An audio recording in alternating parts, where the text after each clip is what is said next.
ఉన్నతమైన స్థితి, ఉన్నతమైన స్థితి. మీ కుటుంబాలు అర్థమవుతుందా? మీ పిల్లలు, మీరు ఒక ఉన్నతంగా ఉండాలని దేవుడు కోరుకుంటున్నాడు. అందుకని దావీదు అన్నాడు, సోమరిపోతం కాదు ప్రభువా, నన్ను ఎక్కించు, నేనేమవుతాను.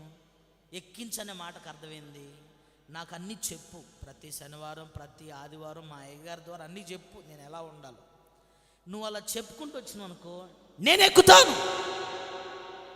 ఆ స్థితిలోకి నా కుటుంబం ఉండాలి, ఆ స్థితిలో నా పిల్లలు ఉండాలి, ఆ స్థితిలో నేను ఉండాలి.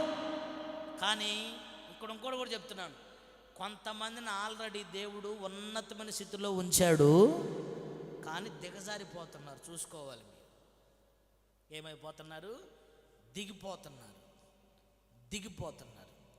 యెరూషలేములో ఉన్న స్థాయి నుండి దిగిపోతున్నారు.